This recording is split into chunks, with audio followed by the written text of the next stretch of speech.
Hey readers, welcome back to another episode of Not Reading for Content. We are in season 2, which is translations, and today we are very excited to end our discussion with Inkheart. If you guys are interested in what we'll be reading next month, we will be picking up the posthumous memoirs of Cubas. We would love to have you join us. If you're interested in any of the other titles that we'll be reading in this season, please check out the description.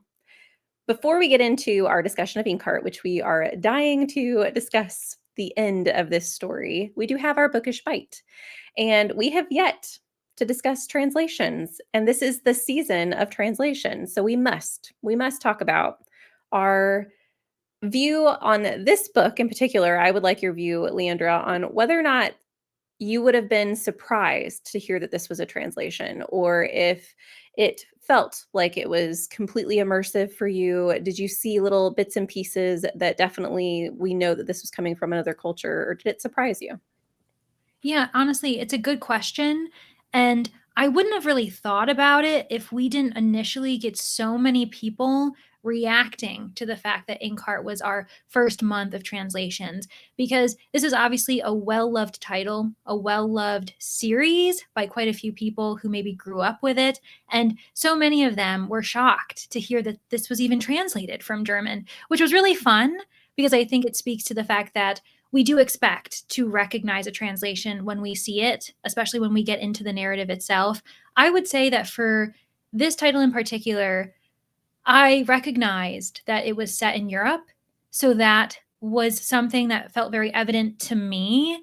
Now, does that mean that I immediately could see that being a translation? No, I think I would be surprised. Even the author's name, I think, can be an indicator, depending on the culture and the language that they're coming from. Whereas Cornelia Funke, we obviously Americanized it, we anglicized it, specifically the last name, but that wasn't really an indicator. Even some of the characters' names. I mean, we've got Maggie. We have that in a way. I've never met someone named Maggie, but Megan, Meg. Obviously, there's Eleanor and Mortimer. We ended up getting some far more indicative titles when we met Fenolio, which sounds Italian to me. And I'm imagining that when they were traveling south, we ended up settling in southern Italy. I say southern, I mean northern, because northern Italy is far closer to Germany. You know what I'm saying here. But yeah, I recognize that we were in Europe, but I don't think that there were too many indications that this was written from the perspective of a German author who was writing initially in German. What do you think? Yeah, I would agree. I would have been completely surprised if someone would have told me that this was a translation. There have definitely been some other stories that I've read that it does feel like I am seeing things that are not familiar to me, are a little bit harder for me to it just feels different. I don't know the words to put to it, but it just feels like a different narrative style, a different writing style. Maybe the characters are written in a different way that I'm not used to. Where this, I didn't notice any of that. I just felt like I was here, I was in the story. I honestly didn't even pay attention to the fact that we were in Europe. That's how much I was engrossed in what was actually happening with our characters' lives. I knew that they were traversing a lot on foot, which I know that that's more indicative to a European environment than it is to, the United States. We don't tend to walk a lot of places because we're so spread out. So that definitely could point back to that. The characters' names probably are the most thing, like the most prominent thing to me that would point to it being set in a different culture. And I will also say that I'm at a little bit of a disadvantage to recognizing some of those things too, because I have never been to Germany. I haven't read many German translations. I can think of one that I've read. And so I don't know also if I would have recognized like idioms that would have been used in German culture, or anything else that would have been, a bright light to other people who are very familiar with that culture. I don't know that I would have been able to see it anyway.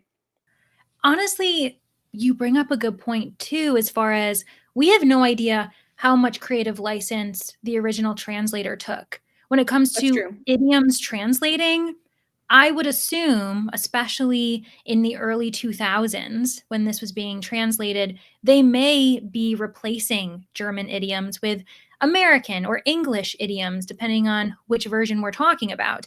They could have kind of scrubbed some of the German away if there were any indications to start with. Obviously, we don't have much reference to popular culture or events going on in this time because they're not necessary.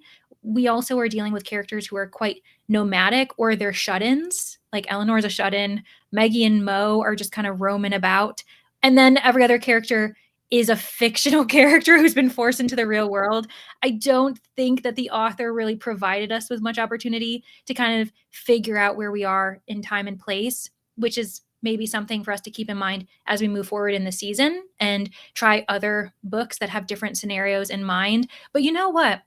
As we were talking, I will say one thing that may have felt quite European to me and maybe very German to me was how adult everyone was and even discussing it. Ooh, Now that we talk about it, because if this was written by an American set in the United States, I don't know if it would be as mature as it is from our, German author's perspective. interesting. Obviously, yeah, we have all adult characters beyond 2, but even their voices, their contemplations, and this, like, very adult conversations they've had to have, the experiences, for some reason, I just feel like that's very German. I think that they are far more open with their children as far as growing up and speaking a bit more equally, whereas we Americans come from a tendency, I think, to talk down to children and trying to speak at their level, whatever that even means. So that is something that may or may not be very European. I don't know if you agree with me on that. Yeah, I would say European. I don't know specific to Germany. I wouldn't be able to speak on that, but it's definitely not an American thing to put children on the same level with adults, which a lot of instances in this novel that is absolutely what happens.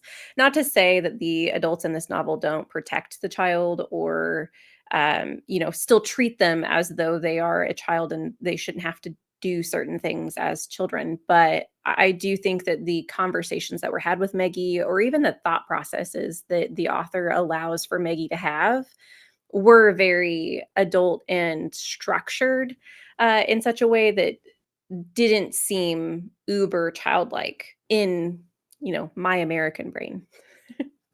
Yeah, exactly. Let us know what you think. If anyone who's listening or watching has any particular opinions or insights into this title, as far as the process of it being translated, if you happen to have read the German original text, that would be really interesting to compare as well if you felt the same way reading it in its original form. But we need to actually get into this narrative. And so, what I'll be doing is taking on the daunting task of summarizing the events that we've experienced in this final third of Inkheart. It will be brief because I want to make sure that we're providing time to actually discuss the meat of the narrative. But where we left off, slash, where we started in this final third, is probably very familiar. There's a lot of deja vu going on because our characters are once again in the hands of Capricorn. Things have changed a little bit. Maggie is now being imprisoned with Fenolio, the author. Meanwhile, we have other characters like Dustfinger and Farid, as well as Eleanor and Mo, kind of going on their own journeys to save Maggie and Fenolio. And once in a while, these characters end up interacting, but it's kind of just a crazy runaround until we finally get to the climactic scene where obviously at the end, the goal is to defeat or overcome Capricorn. And I think one of the biggest driving factors in this final third is to save Dustfinger specifically, because that seems to be Capricorn's ultimate goal in bringing the shadow out of Inkheart and then setting it upon Dustfinger. And we end up getting a lot of reveals, a lot of heartfelt moments as well. And Maggie ends up discovering her own abilities and her own strength in different ways. But where I would like to actually have us start off is the confirmation of who Rasa was. What did you think about that, Danny? So we were right, or you were right, I should say, because you were the one that guessed it. Risa is definitely Maggie's mom. And also, you were right about Darius reading her out of the storyline, and that's why she doesn't have a voice, because Darius was unable to read her out in her completion.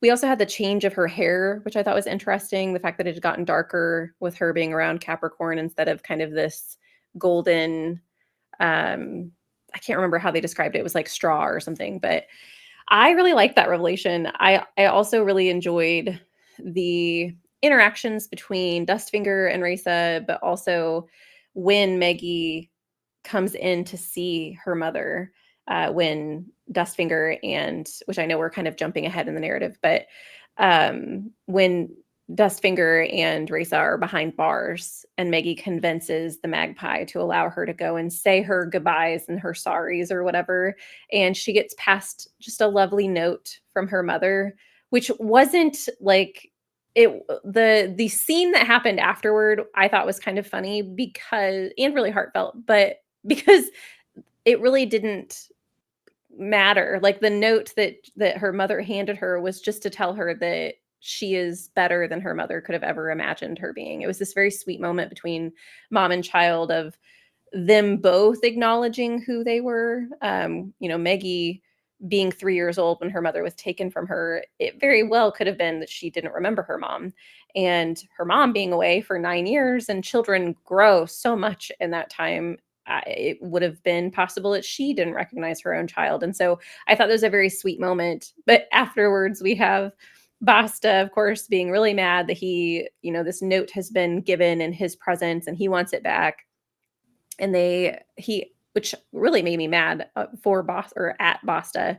He essentially pushes Meggie into these steel bars, and the note ends up getting passed back to Risa and then to Dustfinger, and Dustfinger is distracting Basta, which made me just absolutely love his character even more. But I also thought that scene was just very silly because the note really didn't mean anything. I mean, obviously it gave Basta the knowledge that Risa is Maggie's mom, which would have given Capricorn a little bit of leverage, but in the grand scheme of things, the thing that was in that note didn't really matter. Right. I mean, I suppose we understand that Boston might have thought that they were, cooking up a plan for escape, but obviously it was actually something far more harmless and just kind of Right. sentimental and lovely. I actually think I gasped because I think he smacks her. He hits Yes.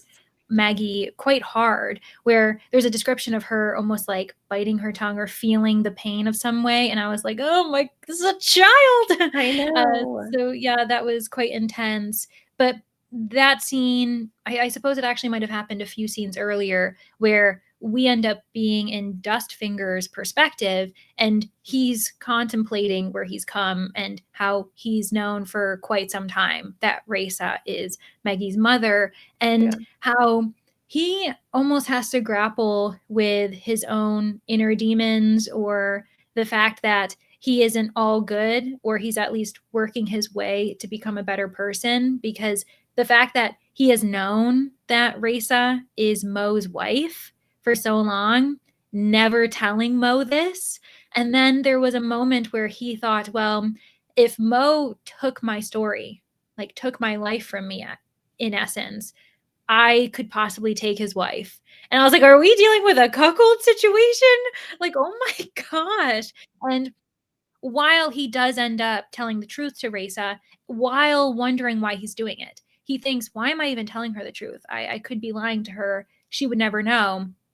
And then after we have this interaction with Maggie and Risa, they're reunited. Dustfinger still kind of offers her a hand and tells Risa that she could leave with him, that, he's offering that opportunity for her. But obviously, she chooses her child and by extension chooses her husband. But that was a very interesting, also, like, again, speaking, a very adult scene, Yes. which is very fascinating to have in this middle grade novel where we're dealing with adult interpersonal relationships. And this does end up extending to additional kind of surprising positive moments with Dustfinger. He ends up sneaking into Basta's home and releases Tinkerbell, of all things, and saves her, gives her milk, and then, yeah, kind of participates in this plan to actually save others rather than simply saving himself, which he totally could have done.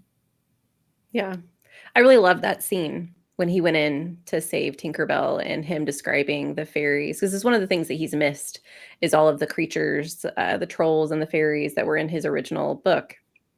And he was like, "I wonder if she's similar to the fairies that I have," and he's very patient with her, gives her milk, and, which I thought was weird. That's Yeah. a weird thing. I've never heard fairies like milk, but okay, I'll I'll play along, I guess. And him in the end telling her to go to Maggie because he can't help her. Um, I really liked once again, we see a side character being able to soften Dustfinger's character a little bit. We get to see some of his good side because we know that he's not all good by any means. He's definitely a little bit of a gray character. But I think that those little moments with like Gwen, he's had a couple of moments with Gwen as well that have really softened his character. Yeah. We also see other characters going off on their own tracks. Eleanor at one point decides to finally do what she's been telling everyone else to do this entire time. She runs off to the police Mm. to notify them of everything that's going on, and that ends up really backfiring. Of course, she kind of gains her bravery in that way, which is a lovely learning experience for her, a growing moment, because as she's, contemplating, wow, this police officer knows exactly where we're going. He's not having any issues. He's driving very fast. We had a hard time finding the turn, but he knows where, and we're just leading, he's leading her back into the lion's den, basically. And we learn that this one policeman is under Capricorn's thumb, that Capricorn had threatened his children, had a few of his goonies, I think, stand in front of his school a couple times, his children's school a couple times, just being intimidating. And that also just feels like very real life. I think that we can talk on this as well, even though the reason why we chose this book is because it's a translation. Another element to that was us saying this is a fantasy. And I think we discussed, in a previous episode, how this feels possibly a bit more magical realism than it does fantasy. And a part of that is to do with the villain of this story. Capricorn is so human, and Mhm. all of his henchmen are so human, excluding the shadow. I think that brings us back into fantasy elements, but inherently, he's just a bad dude using real world stuff to get what he wants. Because I've kind of also been debating, I'm like, how scary is he? He's obviously, you know, the leader of a gang in essence. Like, essentially, this is organized crime. But I don't find him to be, the evil of all evil. It's just that he is like a traditional real world criminal. Yeah, for sure. He was definitely obviously the shadow is fantasy, but Capricorn himself was just good at being bad, to be Yeah. honest. He had his different ways. Obviously, he wasn't very kind. He didn't have a soft spot. He didn't tend to have the weaknesses that we saw like in Basta with him being so superstitious. There wasn't a lot of workarounds with Capricorn. We really had to use it was almost his confidence that ended up being his downfall, with the fact that he allowed Maggie to read from anything in his presence, knowing kind of how powerful she could be and not anticipating that she would try for something else. So, yeah, he was definitely very human. I think that another thing that lends itself to magical realism for this story is the fact that the magic really is never explained. We don't it is to a certain extent. They have some scientific things that are happening. Mo tries different strategies to not pull characters out. We have these really intricate discussion or descriptions of them reading books and feeling the story, tasting the words. Like we had some really beautiful language surrounding their storytelling abilities. So some of that gave a little bit more life to the magic. But as far as why does Maggie and Mo have this ability when most of the world does not? Because the world is not running rampant with fairy tale creatures. That we know of. Right. So why them? Why does Maggie have the ability to read characters back into a story where Mo doesn't? Like there were certain things that I think we were just we were led to kind of accept. We might have gotten a little bit of explanation, but I don't think it was as in depth as I see in a lot of fantasy stories. I know exactly what you mean as someone who isn't obviously well versed in fantasy, but I've read enough where I feel confident if I'm gonna enter in like a fantasy novel, I know I'm in a fantasy novel. It's usually not something that you're like, oh, this is a gray area. Is this fantasy or is it not? The one thing that could be a possibility is that because this is almost like a fantasy world in its early stages, because these Mm, characters don't know how the system works yet. They are the cavemen of their story where they need to learn the tools and learn the skills for this to become a really elaborate, type of world. This is, actually the first in a series. mhm. I wish I had looked into this in whether the author meant for this to be a series or meant for it to Yeah. be a standalone because it does end in my opinion as a standalone. It could.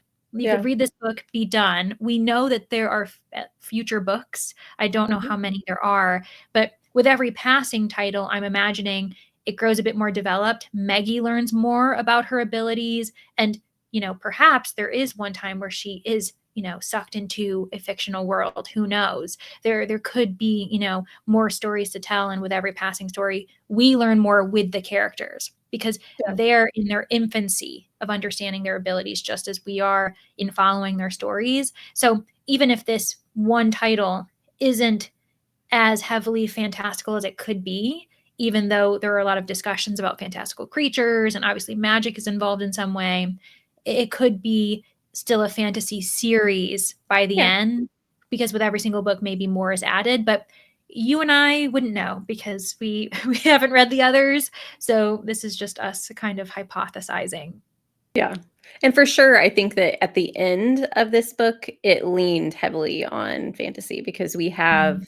with the shadow creatures' disposal, and kind of dissipation. We have all these trolls and fairies and all the things that this creature had destroyed coming back to life and living in their world. So there's even like a discussion of Eleanor giving them um what was the word they used? She gave them an escape essentially. They could come and live in her house if they would like to live on her land.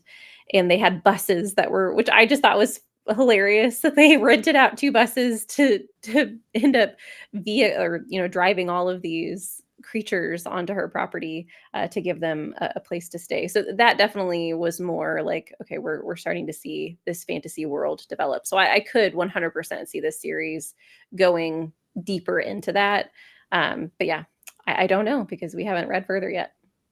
No, and I do kind of love how some of these things were a bit open-ended, and there was a suggestion that our real world could grow a little bit more fantastical, especially thanks to these creatures being in there. Because speaking of Eleanor, I think she's the one. It might have been her, it might have been Maggie, but someone gave all of these creatures kind of a very serious warning saying, hey, don't venture too far Mhm. because this is a very foreign land to you. You don't understand anything and you are at risk. There are possibly hunters in the woods who will just shoot you because they don't understand you or they see a creature and immediately want to kill you. There are cars. There are these various, examples of things they're not used to and that could be a danger to them. And someone else ends up responding to her. I wish I could remember, but they said, yes, this is a foreign place to them, but they're used to dangers in their own world. These dangers are new, but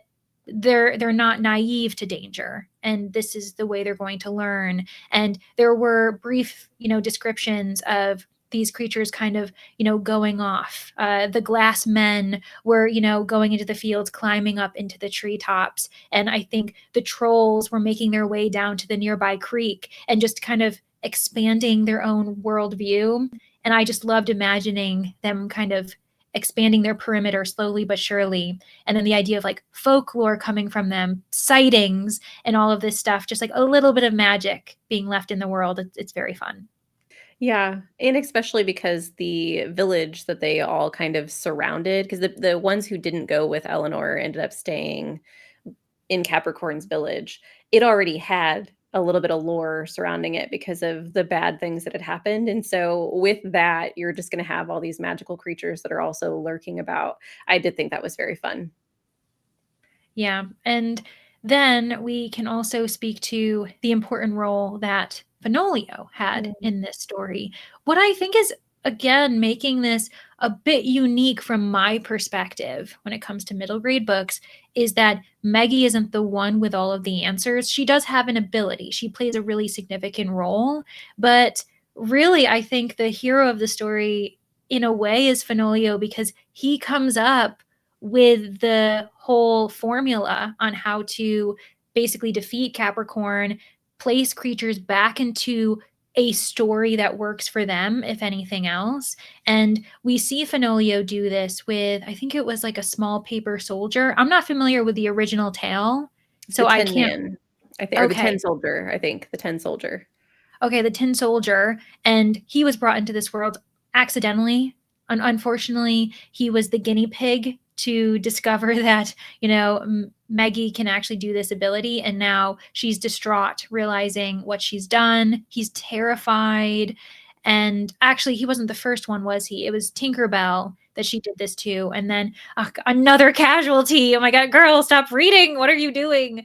But anyways, there ends up being this really fascinating conversation between her and Fenolio because Fenolio ends up, furiously scribbling a story for her to read aloud to send the Tin Soldier back. And she is kind of almost reacting in the same way she did with Dustfinger, saying, we can't send him back because his story isn't happy. And I don't want to doom him to a fate. Like, he's safer in this world. And Fenolio is really lovely in saying, no, I've rewritten it. He will be happy. He will get to be with the ballerina. Everything will work out.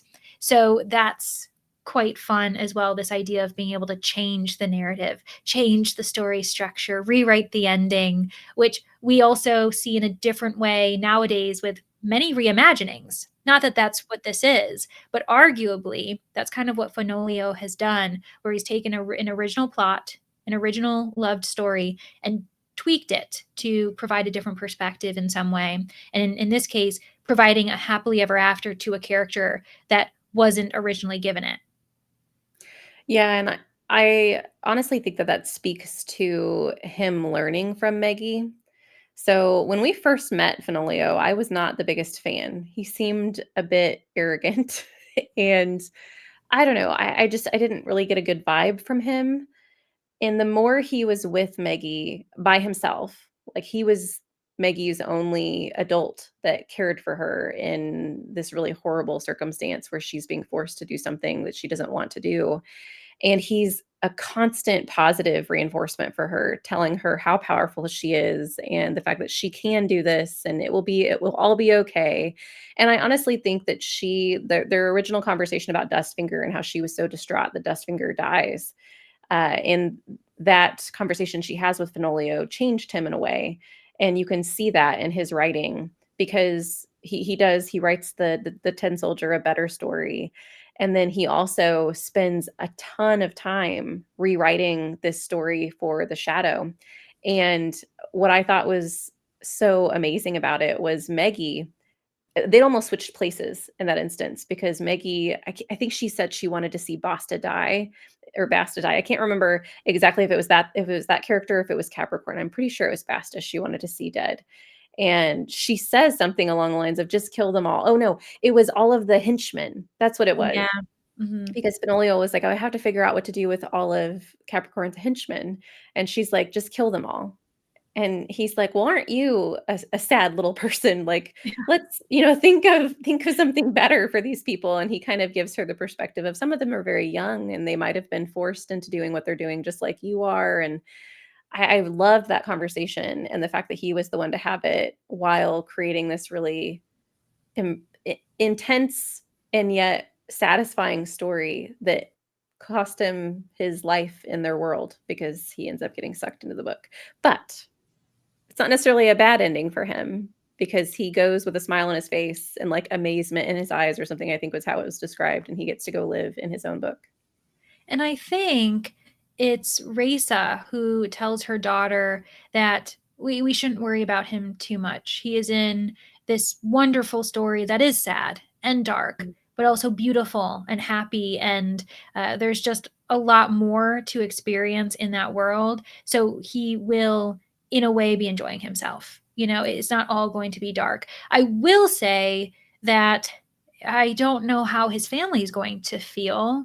I His, know. grandchildren are sent off kind of running to tell his family, I'm going off on holiday, I'm going away for a little bit. And then now we don't get this. We might get it in future books if it's, acknowledged, but we just have this blank note of them just waiting for him to possibly return if he ever does. So that's maybe something that isn't really addressed, and I don't know how you would address it. I don't know how the author would tackle that type of discussion about like a missing person and like actually bringing in authorities questioning what happened to him, especially if the child is asked further and they say, yeah, this terrifying man forced him to join, these terrifying people forced him to, go away. Then there's all of, this kind of chaos going on.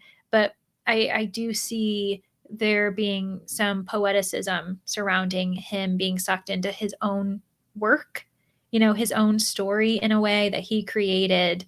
And, he had so much fun writing this work, right? He really thoroughly enjoyed it. And now it's something that I suppose a lot of authors don't really get to experience in a way, because in my mind, I'm imagining an author, has a different experience writing and rewriting and bringing this narrative to fruition compared to someone who just simply gets the joy of opening on the first page and not knowing what happens next. There's a completely different relationship with the story, and now potentially Fenoglio gets to get into the shoes of the reader and possibly, talk to characters he's never talked to before or didn't give a backstory, go into areas of the world that he didn't fully flesh out. And so they're still new to him. I would like to think that that is how we can see Fenoglio, as him kind of becoming the reader that he never got to be in his own story.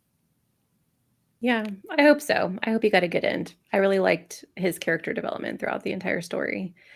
And I liked his additions with Maggie. Like I just liked how he pushed her, and in the end was the one who he's the one who did the distractions. She could pull the piece of paper out of her dress to read, and I I love the fact that he was like, it'll be okay. Like it'll be fine. I'll handle everything. And then I can't even remember what his speech was about, but he runs over to Capricorn. He gets hurt in the process. Like I think it was Flat Nose ends up in like wrenching his arm behind his back to get him away from Capricorn and to like settle everything.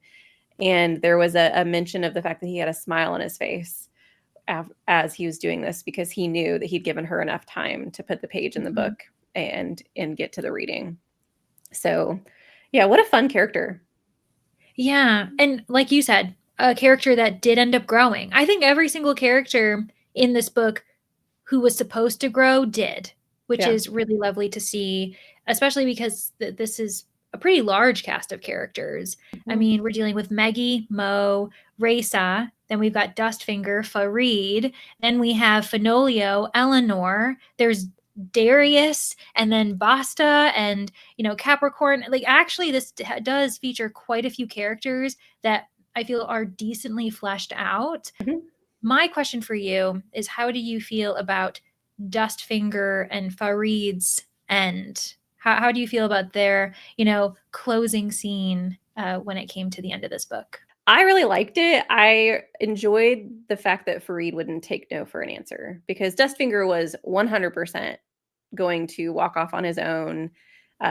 There wasn't as harsh of a comment as he made before with like, I don't need a dog. If I wanted a dog, I'd get one type of a thing. There wasn't that sharp of a comment. So you could kind of tell that he did want Farid to follow him, but I was really hoping that he would. And I liked the comment that Dustfinger made of the fact that he was very very quiet in following him.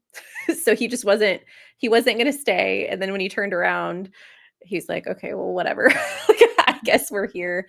And I think that Gwen also helps tie the two of them together because it would have been heartbreaking for me had Dustfinger gone off and Gwen had to decide between staying with Farid, who he clearly Mhm. likes, and then Dustfinger, who he's been with forever. So I was glad that the gang got to stay together. Me too. And I think it actually makes sense for the characters for them to go off on their own, specifically Dustfinger remaining ultimately unsatisfied. He still didn't get what he wanted, which was returning to his story, returning to his world. And even Farid says, but look, some of your world has been brought into this one. We have a future here. You do have a piece of your home. And Dustfinger says it's still not enough. I'm going to take this book and I'm going to search for someone who has the same abilities as Mo and Maggie, because at this point, it's just the only thing that I really want in this world. And I can't rest. Too much has happened. I need this to actually, come to fruition. And you're right. He's far kinder to Farid and kind of provides him with just two scenarios, saying, are you sure you want to leave these benefits? Because Yeah. these are some pretty great people. I even actually enjoyed the relationship that was forged between Farid and Mo, which was kind of not expected. Multiple times, Farid is surprised by Mo worrying about his safety. He's Yeah. not used to that. He's more used to people wondering if he got the job done or what took him so long. Instead, the first question is, are you okay? And then even getting praise for having good ideas, because he says, people don't ask me for ideas. They don't ask me for my opinion. So that was just a little bit of a side interpersonal relationship that was a little bit of a treat for me. But back to Farid and Dustfinger. Yeah, he says, don't you like Maggie? Don't you like the prospect of, this potential world that you've already built for yourself? And yeah, Farid just says, well, no, it's always been Dustfinger. And I think that's so sweet that he truly has this huge respect for him and just wants to be in his company and learn from him. And I think that we can imagine their relationship will also heal Dustfinger a bit more, help him on his way to becoming a better person as well, because he's just been used to having the world against him and Yeah. not really having anyone on his side beyond Gwyn. So now it's nice to have this young boy who is by his side and very capable and, did choose him, even if there was a sense of safety and more community by staying. Farid says, no, I don't need that, which was just, it was very sweet. Yeah, and honestly, it is kind of a nice pairing with or parallel, I guess would be the word to use, with the relationship that we had between Basta and Capricorn. Because Basta was very much a Capricorn guy, right? Like he was going to do anything and everything that Capricorn wanted, obviously on the bad side of things. But we have this good version with Farid and Dustfinger that was just very lovely to see. And while I think Basta and Capricorn, they played off of each other to make each other worse.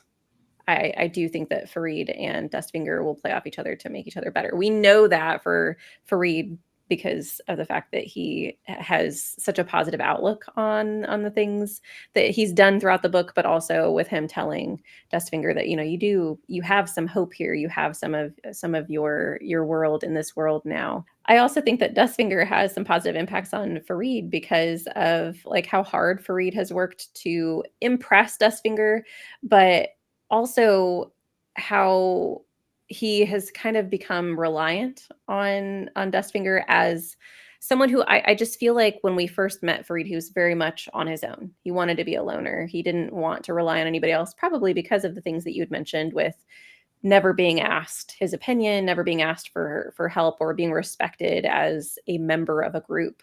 And the fact that he is wanting that with Dustfinger just shows growth in that. So, yeah, I really like those two characters. I think that their pairing is very nice. Me too. They were just a great addition, added to the complexity, the texture of the narrative as a whole. But I do think it's time for us to wrap up this book officially, answer our three questions. So, who ended up being your favorite character in this section, or overall, maybe what questions or predictions do you have moving forward, knowing that this is a series? Will you continue this series potentially? How about that? And then what is your rating for it? Well, I think that I'm going to say my favorite character was Fenolio, which baffles me because I really did not think that when he was introduced, there was no rhyme or reason in my mind. I did not predict that he would become my favorite character, but I really loved him in this last little section. Every time he was on page, I was smiling, and he grew in my mind. So, yeah. As far as questions that I still have, I would like to see if this does become more fantastical or if we continue to have a more magical realism heavy story in the future. I really am curious if we ever get to live in a book, because I would like to. I think that would be fun, just to see what a character does, or even if we got like a short story where Raisa told her side of things when Mhm. she was actually Mhm. in Inkheart, maybe as reading a story to Maggie, or if we get to read one of Maggie's stories. Because one thing we didn't learn or we didn't talk about was the fact that at the very end of this, Maggie decides to become a writer because it's an outlet for her to get all the stories out and put things on page and create her own worlds. So, yeah, those would be my questions. I do think that this would be a series I would continue. I don't think I'm going to pick it up right away. It's not going to be something I'm rushing to get to, but definitely in the future, if I'm feeling like I need a little bit of a middle grade pick me up, I think that this could be a kind of a cozy series to come back to in the future for sure. I think my rating, I'm going to settle at a 4. I think there are still a couple of things. There's one particular thing that we didn't talk about, but it does kind of bother me: the fact that Basta lived at the end when everyone else died. And there were, Like, I want them I all to know, I'm die. going I'm back. with Maggie. I'm going back to like my love of when characters die, but that's not why I'm saying that. I guess I still have questions as far as why did he live when everyone else died? And that was a question that Eleanor asked. That was a question which I thought it was hilarious when Eleanor asked the question, because she's like, "Why? Why did you live? What the heck?" And then I think Dustfinger even asked, because he was watching from his binoculars, why did Basta live? So that kind of pulled me out of the story a little bit. It felt a little disjarring from the rest of what was happening in the story. But overall, I really did enjoy myself, and I loved the conversations that we've had during this book. I love the relationships that we got to see grow, and yeah, I really enjoyed it. I thought it was a fun little book. What about you? Yeah. So to answer the questions in that same order, you picked a really good character. I agree. I will, choose another one, but I think that Fenoglio was also an excellent character that just grew on us. And I don't think we knew him in the first third. Wasn't he was introduced in the second third. So that's kind of wild that, he ended up becoming so strong and so important when he wasn't even a part of the original ensemble of characters that we met.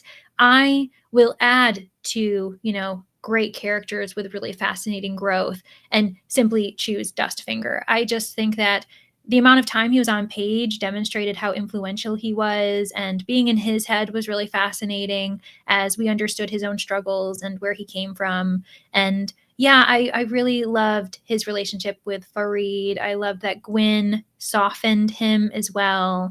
And in the end, he did choose right. He was selfish quite a bit at the beginning of the book. He threw Maggie and Mo and Eleanor under the bus, bringing them under Capricorn's web. And, that obviously ended up sending this entire book into the conflicts that we ended up experiencing. But in the end, he ended up also making an effort to, save them, to not simply choose himself entirely.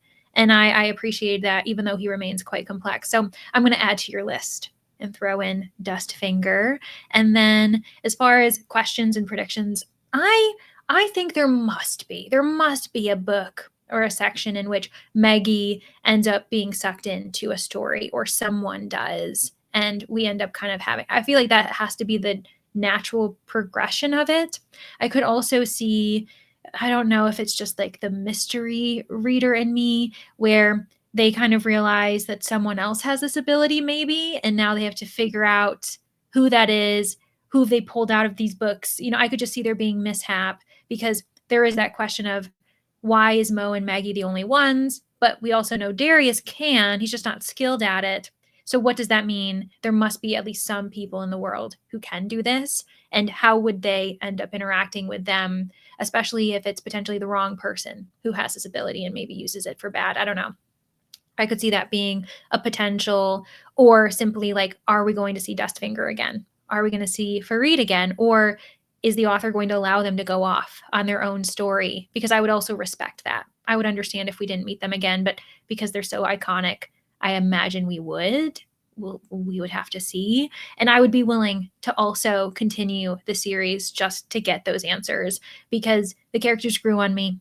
And Yeah. you said this too. It was the interpersonal relationships that were the most interesting because they were so interconnected and they really impacted everyone. I think that if these characters didn't interact with each other, they wouldn't gain as much growth. But it's thanks to Maggie, who, helped Dustfinger grow, Farid, who helped Dustfinger grow. And then also we saw Fenolio grow. Just everyone kind of ended up gaining a perspective. I think that Maggie and Mo might have grown as well as far as their relationship. And now that they have Reza, that is something that's added to their family, obviously. So yeah, I just really appreciated that. I guess I didn't bat an eye about Basta. I was like, yeah, of course he's gonna live. I mean, this guy is so superstitious. He's probably like, finally, it's all worked. It's Yeah. all worked in my favor. You all laughed at me, but I did right, or whatever the case is. I also could see him being maybe an added threat in later Mm. books if he doesn't actually end up being able to change his ways now that he is separated from Capricorn, because that would be something interesting to contemplate too. Now that basically his entire life's purpose is gone. It was a horrible life's purpose. He definitely needs a new hobby. Maybe use those knife skills to do some woodworking. Who knows? But yeah. So he could potentially be a villain in a later story, potentially. And then we have my rating. I do go back and forth between a 3.75 and a 4. Mm. I think that if we were reading an adult book, that's something I need to keep in mind. And others can disagree with me, but I do rate middle grade differently than I rate YA, differently than I rate adult, just because I think that they have different standards as Mhm. well. I've even had it where I would rate a book higher if I thought it was, YA or adult, or vice versa. So it's not simply me inflating my ratings because it's middle grade. I just think that keeping in mind the audience and how compelling it was in that perspective, but I am going to settle on a 4 as well. I think that it just ended up being worth the payoff, which was Yeah. something we were kind of worried about, this being quite chunky. And I think in the end, the author really pulled it off, even though there was repetition and these Yeah. characters were imprisoned by Capricorn so many times that it ended up being ridiculous. But it ended up coming to this great end that was, I don't know, really beautiful and also sad, which is exactly what Inkheart is. So I think that ends up being a perfect kind of full circle moment as well. So yeah, a successful first month of our translation season. I am really pleased. I'm so glad that we started this off with a win. Me too. I'm really glad that this one was a good one because it was a little worrisome for me because I know middle grade can be definitely hit or miss. But I'm glad that we landed on 4 stars. It's good. And I'm excited for our next month's read as well. Oh, yeah. And that one might be another challenge for us. For those of you who need a reminder, that book is going to be The Posthumous Memoirs of Cubas. Be sure to get your holds in, borrow it from the library, go buy it from the bookstore. It probably is going to be our toughest book yet, just because it's a little bit out of both of our comfort zones, but we hope you'll join us, and we can't wait to see you guys next week. See you! We hope you enjoyed this episode of Not Reading for Content. Be sure to check the description for a schedule of our upcoming reads for this season. For reminders and other updates, you can follow the podcast on Instagram at Not Reading for Content. Where else can the listeners find you, Leandra?